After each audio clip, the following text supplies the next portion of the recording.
सच्चिदानंद सद्गुरु साईनाथ महाराज की जय.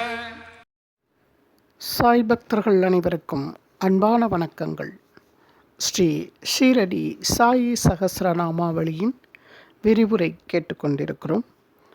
அதில் தொடர்ந்து 641வது நாமம் பக்த அத்யந்த ஹிதைஷினே நமக. பக்தர்களின் நல்வாழ்வில் பேரார்வம் காட்டியவருக்கு நமஸ்காரம். இது பாபாவின் தனிப்பெரும் சிறப்பாகும். இந்த நாமத்தின் பரிமாணத்தை சரியாக புரிந்து கொள்ள வேண்டுமென்றால் பூஜ்ய ஸ்ரீ நரசிம்ம சுவாமிஜி அருளியிருக்கும் லைஃப் ஆஃப் சாய் பாபா என்னும் நூலையும், ஸ்வர்கீய கோவிந்த ரகுநாத தபோல்கர் அருளியிருக்கும் சாயி சச்சரித என்னும் நூலையும், ஸ்லோகங்கள் அடங்கிய மூல மராட்டி நூலையோ, ஸ்ரீமதி இந்திரா கேர் அவர்களின் முழு உருவ ஆங்கில மொழிபெயர்ப்பையோ, தமிழ் முழு உருவ மொழிபெயர்ப்பான ஸ்ரீமத் சாயி ராமாயணத்தையோ கருத்தூன்றி பாராயணம் செய்ய வேண்டும். இந்த விரிவுரையில் இந்நாமத்தின் பரிமாணத்தை விவரிக்க முயன்றால் அது யானையை பிடித்து ஒரு பானையில் அடைக்க முயல்வது போல் ஆகும். அக்காரணத்தால் தான் மேற்கண்ட பரிந்துரை. வாசிக்க இயலாதவர்கள் ஸ்ரீ சொக்கலிங்கம் சுப்பிரமணியம் அவர்களுடைய வாசிப்பை காதால் கேட்டு அனுபவிக்கலாம். 25 பிராயத்தில் அவரை நூல் எழுத வைத்து 65 பிராயத்தில் மற்றவர்களுக்காக வாசிக்க வைத்திருக்கிறார் பாபா. பாபாவின் லீலை ஆழங்காண முடியாதது. ஸ்ரீ சு அவர்களின் வாசிப்பு ஒரு குறுந்தகடாக வெளிவந்திருக்கிறது. கிருஷ்ணன் கரணை சாயி பாபா கோவிலில் இது கிடைக்கிறது. தர்மதாதா ஸ்ரீ KV ரமணி இக்குறுந்தகட்டை பேரார்வமுள்ள சாய் பக்தர்களுக்கு இலவச விநியோகத்திற்காகவே உற்பத்தி செய்து வைத்திருக்கிறார். நரஸ்துதி ஒரு குற்றம் என்கிறது சாஸ்திரம். ஆயினும் மகாபாரதம் வாசிப்பவரும் கேட்பவர்களும் கர்ணனின் கொடையை பாராட்டாமல் இருப்பரோ? அதுபோலவே இங்கு ஸ்ரீ KV ரமணி அவர்களின் வல்லன்மையை பாராட்டாமல் இருக்க முடியவில்லை. இந்நூலை சாயி பக்தர்களுக்கு இலவசமாக வழங்கியிருப்பவரும் அவரே. வளர்க இவருடைய சாயி சேவை. படித்துதான் காதால் கேட்டுத்தான் இந்த நாமத்தின் முழு பரிமாணத்தையும் உணர வேண்டும் என்னும் அவசியமில்லை. சாயியின் மேல் பிரேமை செலுத்தி சுய அனுபவத்தாலும் உணர இயலும். புத்தகங்களை பாராயணம் செய்யும் வழக்கம் சுடர் விளக்காயினும் தூண்டுகோல் போல் அமையும் என்னும் காரணத்தால் பாராயணத்தில் ஆரம்பித்து சொந்த அனுபவத்தில் பூரணம் எய்துவது சுலபமான வழிமுறை. எனக்கு முன்னே சித்தர் பலர் இருந்தாரப்பா என்று பாடினார் மகாகவி பாரதியார். அடியேன் அறிந்த பாரத தேசத்தின் சரித்திரத்தை அலசி துருவி தேடினேன்.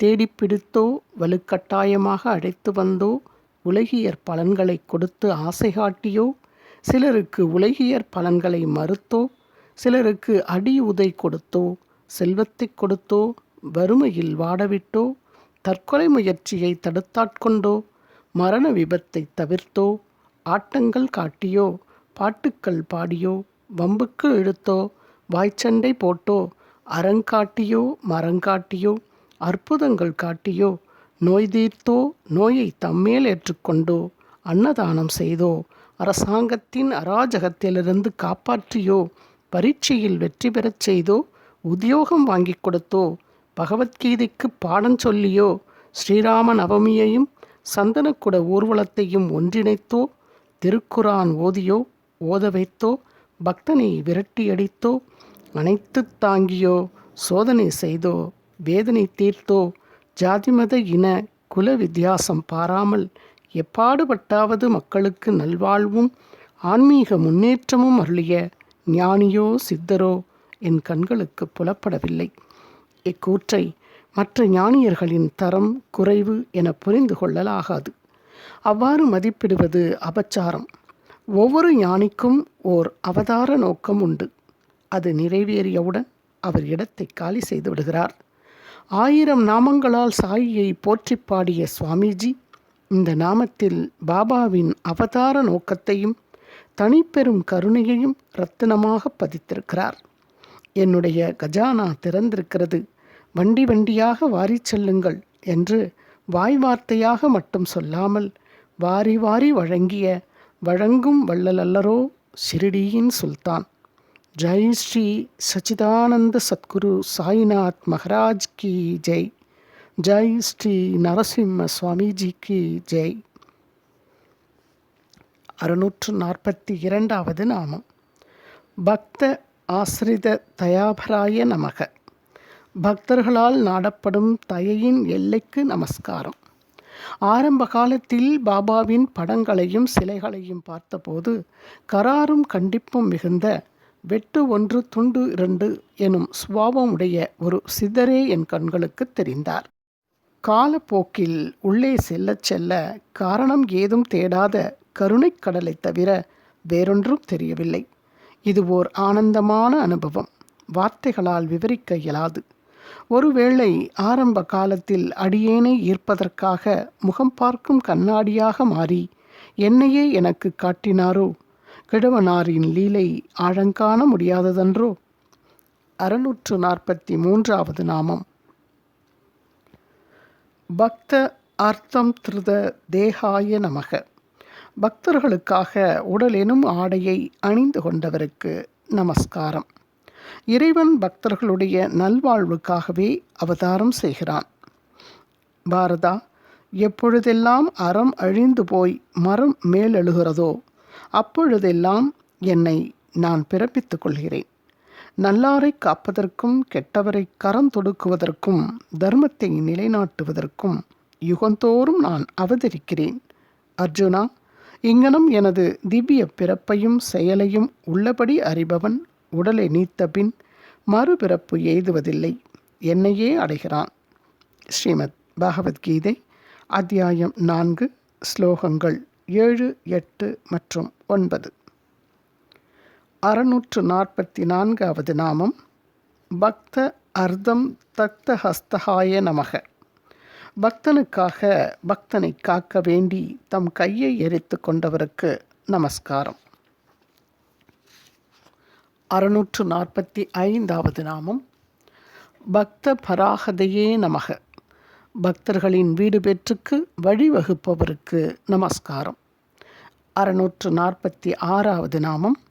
பக்த வத்சலாய நமக. பக்தர்களிடம் தாயன்பு காட்டுபவருக்கு நமஸ்காரம். பக்த வத்சலன் என்பது பெருமாளின் சிறப்பு பெயர். தொண்டை மண்டலத்தில் ஜனாபிமானமாக வழங்கும் பெயர். திருநின்றவோர் தொண்டை மண்டலம் பெருமாளுக்கும் திருக்கண்ணமங்கை சோழநாடு பெருமாளுக்கும் பக்தவத்சலன் என்பது திருநாமம். இன்னும் பல தலங்களிலும் கூட பெருமாளுக்கு இப்பெயர் உண்டு. 647வது நாமம். பக்த மானச வாசினே நமக. பக்தர்களின் மனதில் குடிகொள்பவருக்கு நமஸ்காரம். 648வது நாமம். பக்த அதிசூலபாய நமக. பக்தர்கள் மிக எளிதாக அணுகக்கூடியவருக்கு அல்லது அடையக்கூடியவருக்கு நமஸ்காரம். சௌலபியம் எனும் கல்யாண குணம் ஸ்ரீராமரின் சிறப்பு குணம். ஒருவருக்கு எத்தனை நற்குணங்கள் இருப்பினும் சௌலபியம் இல்லையெனில் மற்றவர்கள் அவரை அணுகி எப்படி பயன்பெற முடியும்? ஆகவே ஒவ்வொரு சாயி பக்தரும் பெற்றிருக்க வேண்டிய முதல் நற்குணம் சௌலபியம். காட்சிக்கு எளியன் கடுஞ்சொல்லன் அல்லேனில் மீக்கூறும் மன்னன் நிலம் என்கிறது திருக்குறள். காண்பதற்கு எளியவனாய் கடுஞ்சொல் கூறாதவனாய் இருந்தால் அந்த மன்னனுடைய ஆட்சிக்கு உட்பட்ட நாட்டை உலகம் புகழும் வரதராசனார் அதற்கு தெளிவுரை வழங்குகிறார். அரசனுக்குண்டான அறநெறி ஆண்டி உட்பட அனைவருக்கும் உண்டு. ஜனநாயக ஆட்சியில் சௌலபியம் உள்ள உத்தியோகஸ்தர்களும் அதிகாரிகளும் தான் மக்களுக்கு நன்மை பயப்பர்.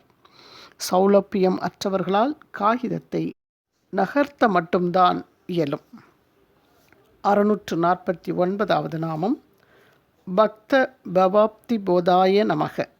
பக்தர்களின் பிறவி கடலுக்கு கப்பலானவருக்கு நமஸ்காரம். அறவாழி அந்தணன் தாள் சேர்ந்தார் கல்லால் பிறவாழி நீத்தல் அரிது. திருவள்ளுவர். அறக்கடலாக விளங்கும் கடவுளின் திருவடிகளை பொருந்தி நினைக்கின்றவருக்கு அல்லாமல் மற்றவர் பொருளும் இன்பமாகிய மற்ற கடல்களை கடக்க முடியாது. வரதராசனார் தெளிவுரை. பிறவி பெருங்கடல் நீந்துவார் நீந்தார் இறைவனடி சேராதார். திருக்குறள். இறைவனுடைய திருவடிகளை பொருந்தி நினைக்கின்றவர் பிறவியாகிய பெரிய கடலை கடக்க முடியும், மற்றவர் கடக்க முடியாது. தெளிவுரை மு. வரதராசனார் அவர்கள். 650வது நாமம். பகவதே நமக. பகவானுக்கு, கடவுளுக்கு நமஸ்காரம். இந்த நாமம் ஸ்ரீ வெங்கடேஷ சகஸ்ரநாமாவளியிலும் உண்டு. இதன் தொடர்ச்சியை அடுத்த ஆடியோவில் பதிவிடுகிறேன். தொடர்ந்து கேளுங்கள் நண்பர்களே. குரு வாழ்க, குருவே துணை. ஓம் சாய்ராம். श्री सच्चिदानंद सद्गुरु साईनाथ महाराज की जय।